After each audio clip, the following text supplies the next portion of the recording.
I said I don't want any meatloaf. It's disgusting. I don't like it. I don't like your meatloaf. Okay? Jesus.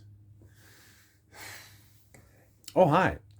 This is a convicted cinephile, Derek here. And I was thinking about doing a Halloween ranking like everybody else.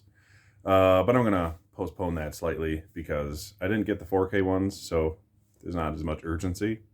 But it's still in the right season, so we can wait a couple days. Anyways, I thought due to the full moon we're going to have, I thought I'd do a little ranking, a practice ranking, as it were, of my 5 favorite werewolf movies. So that's all this is going to be. Simple, straightforward, my own opinion, maybe a fact or two. Just me BSing around about movies, the way it should be. So I was trying to figure out what to put as my number 5, and I almost didn't choose this one because it's not really a werewolf movie, but part of it is, and the part of it that is, has some of the best werewolf stuff I've ever seen. So that's why I'm using it. And that would be Michael Dauteri's Trick or Treat, everyone's new favorite movie, apparently, over the last couple years.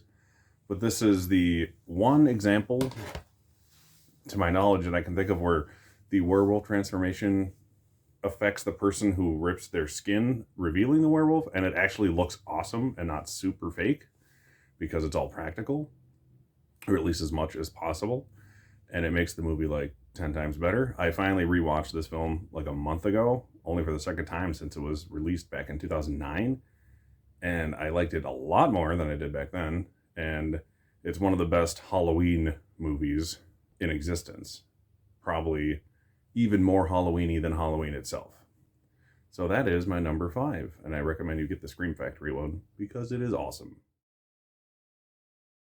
Okay then, so my number 4 film is a wee Scottish movie known as Dog Soldiers. This is also a Scream Factory release, which I recommend highly. It's pretty cheap compared to most of them, so if you can still get it as soon as possible before it goes out of print, because it will inevitably happen, like they always do. Anyways, the only downside to that transfer is that it's on 16mm film, so no matter what you do with it, it's going to look pretty grainy, even on Blu-ray. So I highly doubt that's going to get a 4K or anything anytime soon. But the movie itself kicks ass. The concept is original. The werewolves look awesome.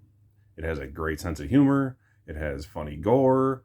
And it has awesome gore. Not just funny gore, but also awesome gore.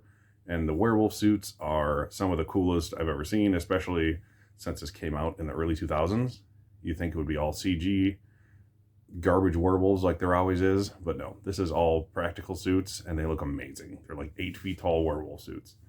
So if you haven't seen Dog Soldiers, go buy it right now because it's awesome. Okay, now for my 3rd favorite werewolf movie. It is Joe Dante's The Howling. I know this is a lot of people's favorite. A lot of people are probably thinking, hey, how is this number 3? There's not 2 werewolf movies better than that. But believe me, there is, at least to me. This is subjective, okay? It's my opinion, okay? The Howling's awesome. That's why it's on here. But like all the movies I've talked about already, The Howling has some of the best practical effects in any horror film. Not just werewolf movies.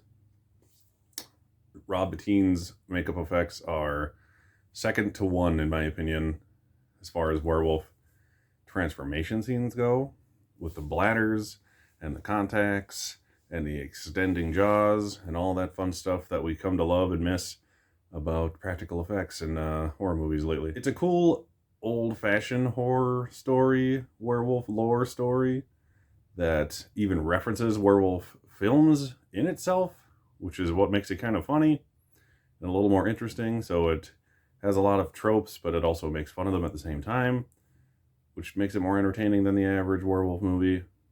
And like I said, kick-ass effects. What more do you want? Go buy The Howling. Also available from Scream Factory. That's another one that's pretty inexpensive, so get it while it lasts. And there's a kick-ass steelbook too, so if you're one of those folks, get on it. So my number 2 second favorite werewolf film is one that surprised me because I watched it not knowing it was a werewolf movie. So it just got a million times better as soon as all that stuff started happening. That would be Ginger Snaps, also available through Scream Factory. This seems like a Scream Factory commercial, but what are you going to do? They have awesome movies in their catalog. I had no idea that was a werewolf movie. I thought it was some, like, tween witch thing until I started watching it.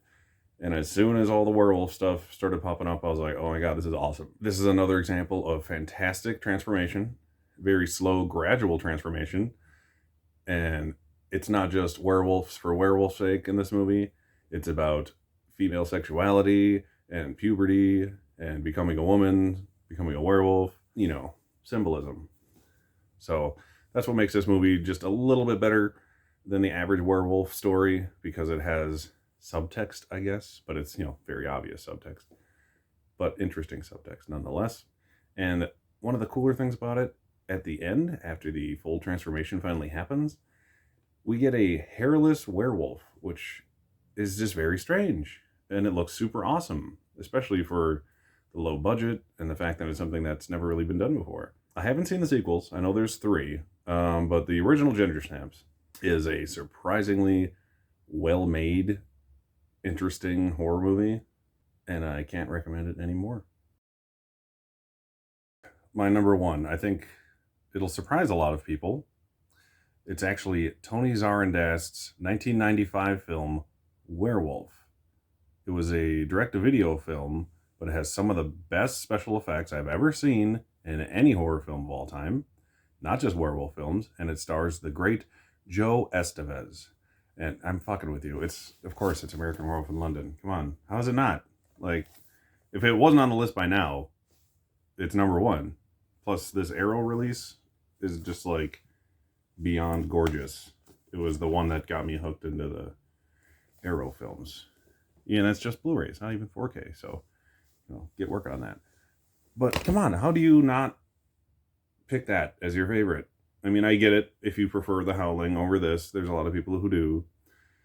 It's all subjective. But I grew up with American Werewolf in London. It's my werewolf movie. And it's one of the funniest goddamn movies ever. And has some of the scariest stuff in it that I've ever seen. The scene where the werewolf is stalking the guy in the subway station is one of the creepiest things in any movie. And the makeup is arguably the greatest ever. Of all time. Not just, like, horror. Rick Baker. Jesus. He has 7 Oscars for a reason, people. Okay? And 2 of them are for doing werewolves. So, this film was the first film to win the Best Makeup Oscar category. Other films have won a makeup Oscar in the past out of, like, special achievement. But this was the first time it was a real category, and that's the film that won. And The Howling, somehow, wasn't even nominated. Probably because of confusion. But it doesn't get better than that. The transformation scene in that film is so cool. It's in broad daylight. Well, not daylight, but well lit, like, you know, a normal room would look in real life. Griffin Dunn's makeup, when David Naughton first sees him in the hospital, and he's slashed all the way across his neck, and you can see, and he eats, and the food falls out of his throat, is possibly my favorite makeup effect of all time. So yeah, funny-ass dialogue, kick-ass special effects, good performances, and, I mean, what else can you say? What can I say that no one said 1,000 times about how great this movie is? It is my favorite, and in my opinion, the best werewolf film ever made. And I don't think anything will top it anytime soon, if ever. So, thank you for watching, both of you. I'm going to try to do some more ranking videos like this. I want to do the Halloween franchise. I thought I'd do this one first.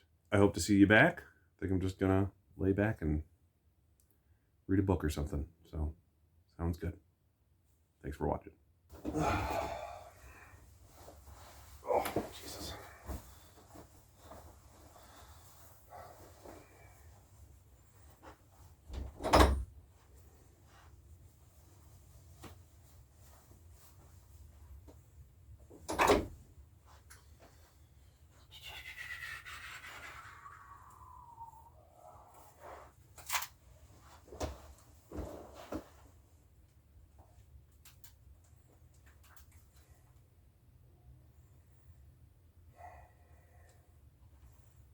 Jesus Christ!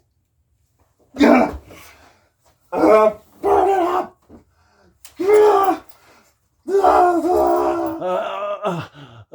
I'm sorry, I didn't like your meatloaf, Jack.